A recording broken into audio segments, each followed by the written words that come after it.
Hello, I'm Casey Aiken, and this is 21 This Week. Coming up next, can the governor-elect and the General Assembly work together? The debate over assisted suicide grows locally. And what type of parent are you, free range or helicopter? And the making of the movie Selma, is it more important than awards? Stay tuned. Our panel of insiders will give you the story behind the story. We're joined by the past president of the Montgomery County branch of the NAACP, Henry Hailstock. Attorney Jim Shalleck, who recently ran for Montgomery County Executive.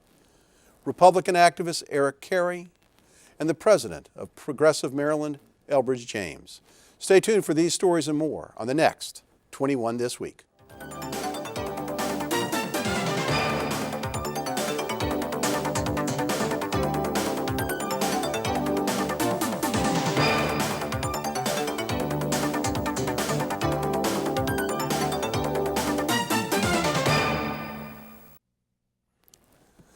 There were smiles, laughter, and posing for selfies this week in Annapolis, but underneath the surface there was the predictable tension surrounding the agenda of incoming Republican Governor Larry Hogan.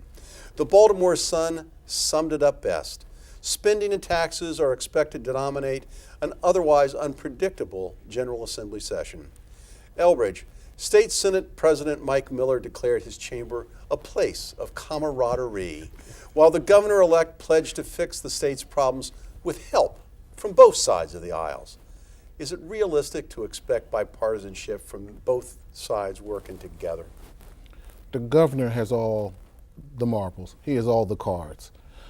He will work with the General Assembly, and the General Assembly will work with him for this session and this session only, because they won't put anything controversial on the table.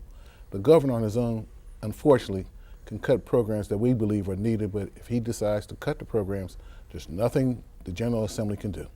Well, the General Assembly can be a player if he needs money.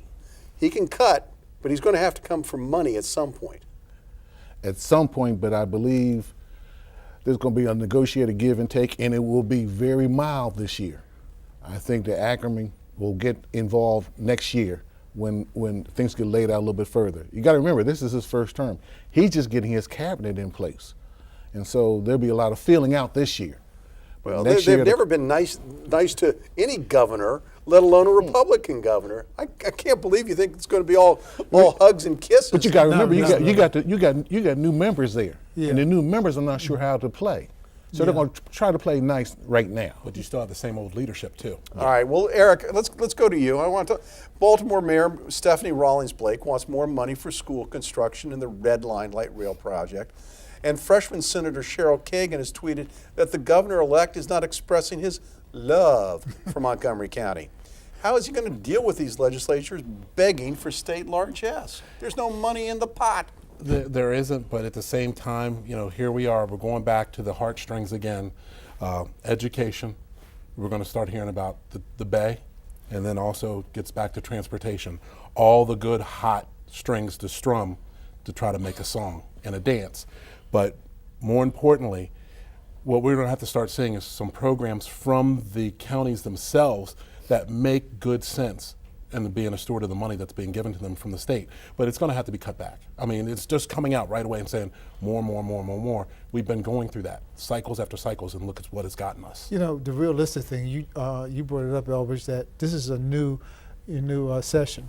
And with the new guys coming in, they're looking more for their constituents right now.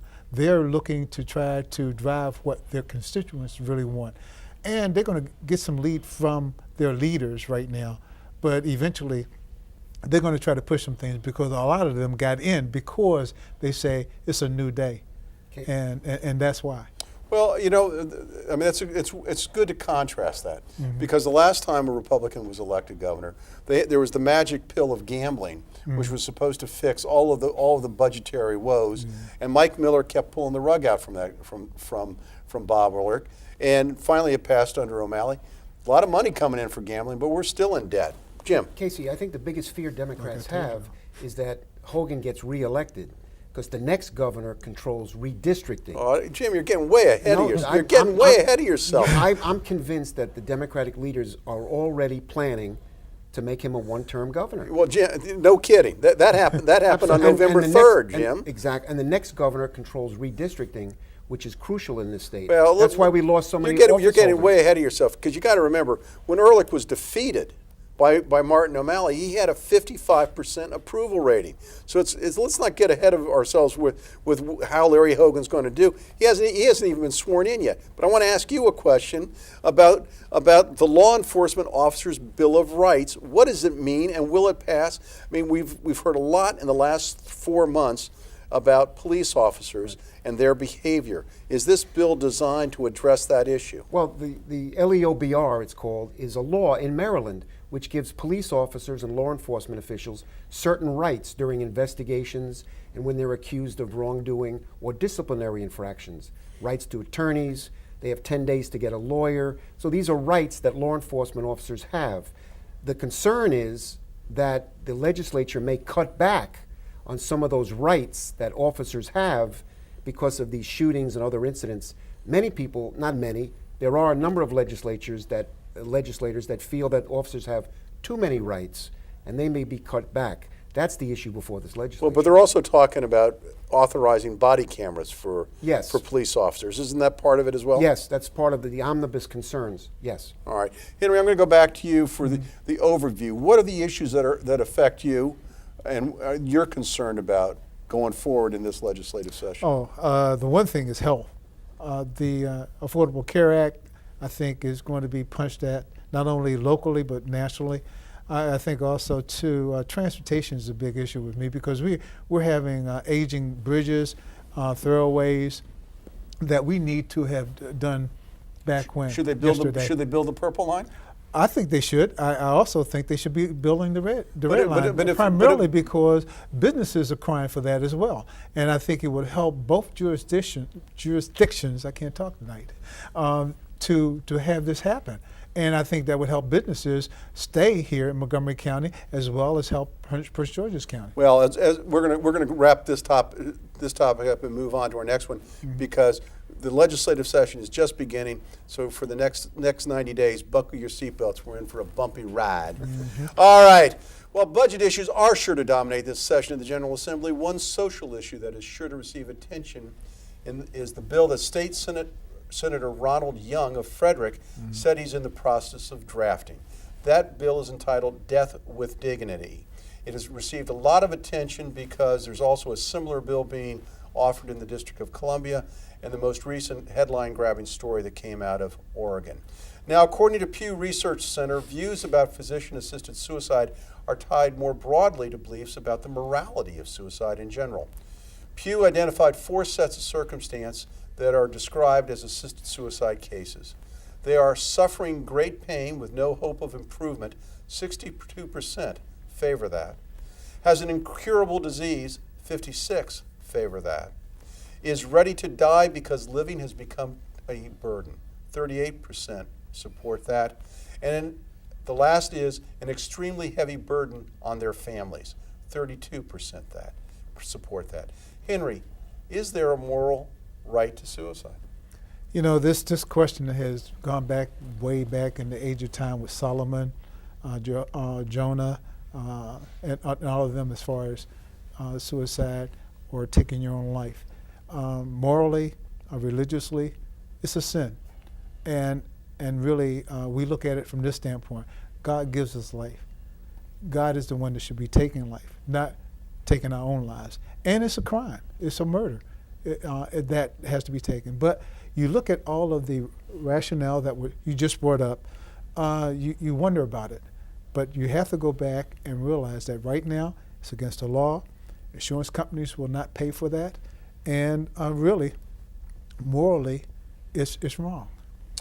Jim, there's a recent case where a doctor in Baltimore lost his license for having participated in 4 instances of assisted suicide. So is there a right, is there a moral right, and as we're talking about, and why is the public starting to shift in favor? The numbers that I read are all increases from 1990, significant increases from 1990. What are we seeing culturally right now? Well, I'm morally opposed to suicide I can understand that someone may not want to have their life prolonged, a living will where people say, I don't want to be resuscitated, I don't want you to use extraordinary medical skills to keep me alive. But that's different than hastening or causing the death. That I'm opposed to. But if someone doesn't want to have medicine or medical care to keep them alive, I think that's different. That's not suicide. Look, just but hastening it is But all suicide. you have to do is pick up this week's copy of People magazine, and the cover story is about this young girl in Oregon who participated in an assisted suicide event right at the before the end of the year. You got to look at it too. Look at it individually. People are going through pain, suffering, and sometimes it's unbearable. And I can appreciate that, and they want to basically say, I've had enough, and you're there as a friend, as a relative, and you see them suffer. There's nothing you can basically do. So I can understand why people are looking at it to try to help them with their pain and suffering. But it's still wrong. But I never want to be put in that situation because you are testing your morality. You're testing your judgment based on that alone. It's a difficult situation. On the streets, a lot of times we have what they call suicide by bullet, where in fact somebody will come up to and provoke law enforcement just to be taken out. Yes. They're committing suicide. And Casey, you brought up a good point. The whole question of insurance and the family depending on the insurance and how insurance in fact will deny the claim. Yes. Based on this being a suicide. A lot of questions have to be answered. But then you also have to deal with the Hippocratic Oath. Thou shalt not do no harm. So that's another thing that you're looking at it from the medical side and saying, are you going to break that for? Well, but I think that's why the legislatures are taking these things up, is because there is a debate amongst physicians as to whether or not there should be physician-assisted suicide, and as we've seen, several states have passed legislation permitting it. So this bill is going to be introduced in the General Assembly. We'll watch it, and we'll follow it, and we'll debate it in the next coming weeks. Stay tuned for more of 21 this week when we come back from this short break. And what kind of parent are you? Free range, like a chicken, or a helicopter, like a psycho mom? And the importance of the movie Selma. Stay tuned.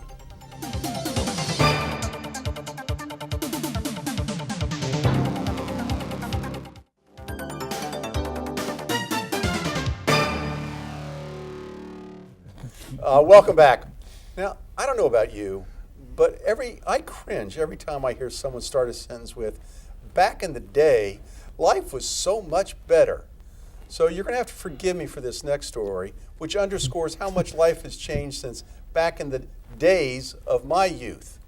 It was reported this week that Montgomery County Police and Child Protective Services intervened last month after Silver Spring parents Alexandra and Danielle Mietviv allowed their two children, 10 and 6, to walk from home from a convenience store and the library. These poor parents continue to be investigated by Child Protective Services for neglect and face the real possibility that some pointy-headed bureaucrat could take their children from them. Elbridge, the Mietovs describe themselves as free-range parents. What does that mean, and did they do anything wrong? I'm from Philadelphia, not Oklahoma. I don't have a clue what free range means. But I do know that I, in fact, have allowed, in earlier days, my son to walk longer distances, but in fact, I've walked those distances with him before. I know the route, and I know, in fact, that there's going to be safe measures along the way where they're not put in harm's way. Nowadays, in fact, with some unsavory people in society, I'd rather have a helicopter parent than a free range, especially in some areas. But how are the kids going to be able to grow up and think for themselves? You can't stand behind them all the time. There are opportunities, in fact, where our children learn how to participate and deal with the public. and still also keep themselves safe. No, you're But you have suggesting to. they all be a generation of slackers. No. Come on, Eric. Come on, Elbridge. I expected more from you. But I'm just not gonna let my kid go out to the store and there could be some unsafe conditions that we don't know about. Well, look, I'm not knocking those parents. These parents seem to have been good people. They knew where the kids were going. They're going to the library, for goodness sakes. I agree with those parents with regard to, in fact, having the kids have the opportunity. But again, I said we have too many people who don't. Eric, wait a minute, I want to go to Eric here. Eric's probably the youngest on this panel. What's going on here, Eric? I will have to admit that in back in the day, I would be now defined as a free-range kid. And the fact that I would travel over a mile away from my home to go play with other kids that I went to school with, ride my bike with the little card spoke and the spokes making the noise and everything else. But at the same time, we learned, and I grew up during the time of the Lions Girls. So when that happened, that changed how I traveled around the community. And so by that alone is where you see where even as a youth, I adapted even after seeing what happened with them and made sure that I would also kind of be aware of my surroundings. And that's what my parents pointed out to me and say, be careful, be aware of what's going on. And if you see something, but there's two issues here. One, should Montgomery County Police have gotten involved? And number two, should Child Protective Services gotten involved? In an instance like this, where the two kids were just walking back to their house. But more importantly, when we hear like the two kids that are still missing from Germantown, with the mother that's being detained right now, and they're still trying to figure out what happened to them. There's still children that are out there that are in danger. These kids were perfectly fine. Why get involved and expend resources in that when there's other things that could be done? Let me tell you why. Because you had some nosy neighbor or spectator seeing two kids walking along, minding their business now, and you saw a picture in the paper of the kids, the older one holding the sister's hands, walking along. You see them alone. So some busybody calls up and say, there's two kids out here wandering the streets alone. They shouldn't be, they're too young. Police have to get involved because they got that phone call. Second off, when the police gets involved with children, they have to call CPS, okay? Unfortunately, that's the process. Okay. Now, it started with some busybody going and say, we have two kids walking the streets along, they can be harmed. Back in the day, okay, I lived in a gang-infested neighborhood. I still walk to my elementary school, okay? I had my son, 8 years old, learn how to walk to his school. We tailed him a little bit to make sure he took the right path and everything, and it was no problem at all. They knew how to cross the street. They knew not to stop for strangers, because I had some of my friends tried, and it didn't work. Well, I got to wrap this up real quick. Casey, Jim. CPS does a great job in this county. That incident deserved inquiry. They protect children. The fact that it turned out to be innocent, okay, but it was worth an inquiry. Okay. Well, I think what the reason it's gotten headlines across the country is it seems like excessive, intrusive government behavior. Not if you watch TV and what's happening in this world. Well, look, we got to wrap it up because we've got an important topic to finish up here. And that deals with the 50th anniversary of the Selma to Montgomery marches, which occur this year.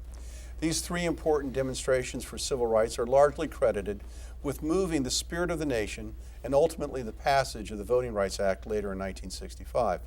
To coincide with the anniversary was the release of a dramatic film called Selma, which chronicles the struggle of the Selma voting rights campaign. Now, while many have hailed the movie as a great cinematic achievement, others have nitpicked certain characterizations of the movie, which may have prevented the movie from receiving its due share of award nominations. Henry, let's not focus on what was wrong with the movie in the technical sense, but let's talk about the Selma marches and the importance that they be recognized. Oh, it should be recognized because it was very important. It finally, brought forth the problems that they had, and I'll be quite frank with you. In talking with a couple of the marchers, Reverend Fonthbar being one of them, that last time they made certain that the media covered it because that was important. The first two really weren't covered as they should be, so people could realize the brutality that was put on those marchers. That third time, they made sure that there was nothing going on in the media, and that they would have full coverage. And they dared Bull to come out and do something about it. And his arrogant self said, no, you're not. No, you're not. So coming out on the march, he did what he was thought to do, and it was brutal. I admire those young people because most of the marchers were young, college-bound, college attendees. They did what was necessary for our rights today. And I think people need to realize the sacrifice all of them made for this, for what we have today, and to also cherish what we have and what we had, because they're now chiseling away at our civil rights now, today, with the voting and with being employed and everything else. Let's focus on Selma, because you're right. Those are different issues, and I don't want to get distracted, because Jim, I want to talk about the controversy. There's controversy over the movie, and over the fact that they may not have been given their due recognition in the award categories by Hollywood. Should we think about the controversy, or should we think about the movie? Well, we should think about the movie and the story. I mean, that's too important a part of our history. And I agree with Henry. I mean, that's an important event. And they did a service to reawaken the nation, especially young people, about the sacrifices people made. The Academy Awards, I mean, that's just the banter from newspapers and the media. That's not important. The important thing is the story, and people hear it, especially young people. And that's why the film is so important. Most of America, whether it was white or black, could care less about the nominations for the Academy Awards. They want to come out and hear the story, right, and how it affected America, and it changed for the better for America. So the Academy Awards, it would have been a nice icing on top of the cake. But to be honest with you, the cake is what's important. Well, it was still nominated for Best Film, I think. Correct. Right, It it was. was. Correct. It's amazing how many people really don't know the story. Right. Exactly. Well, the thing that's really key about the controversy is it starts the discussion, and what hopefully is a result of the controversy is people will start to go and do their own research. Correct. And read in and start figuring out what truly happened, and then start learning how to do that with other processes and other things throughout their lives. And you're right, because a lot of people didn't realize that it was three times. They only thought it was just that one march, but it was actually 3 times. And they also don't realize the different mix that they had in there. Catholics, Jews, Baptists, all faiths and religions and all types were there. Well, we're running out of time, so we have to wrap it up. And I think we all on the panel agree that this was a significant event in our history and a significant transforming event in our history. Just one little thing, however, about the details of the movie. I have a friend who was a colleague who was a U.S. Marshal at the third march, and he took a bullet in the chest, survived it because it hit his badge and it didn't kill him. But the involvement of the federal government to protect the marchers is crucial in understanding why it was successful. Right. All right, stay tuned for parting shots when we come back from the short break.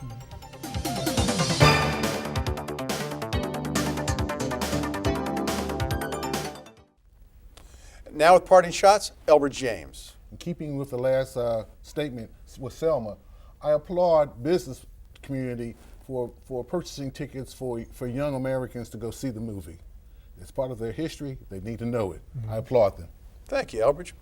Jim Shalleck, your parting shot. Well, Casey, this was a sad week in Montgomery County. One of our great council ladies, Nancy Dasik, passed away. She was a moderate Republican by her own definition. She was a woman of character, integrity. She was a gentle lady. Everybody that met her liked her. We need more people like that in politics, and we will miss her. I know she's now with her best friend, Betty Ann Kroenke. Well, she was also a panelist on 21 this week. Between her service on the county council and the board of elections, she was a regular panelist on our show, and I grew very fond of her when I got to know her. All right, Eric Cary, your parting shot. I want to say thank you to the law enforcement community. We've been hearing a lot of stuff over the last few months, both good and bad. and just want to say thank you and basically stay safe out there. All right, and Henry, you get to wrap it up. Okay, wrapping it up, Martin Luther King's birthday is upon us, and I want you to have service in the community and honor his name. Don't worry about going to the sales. Worry about going for the service. Thank you. Thank you, Henry. And I want to thank all the panel for being here. It was a great discussion this evening, and we covered a lot of important topics. But I want to thank the audience for tuning in each and every week to Montgomery County's hardest-hitting political talk show.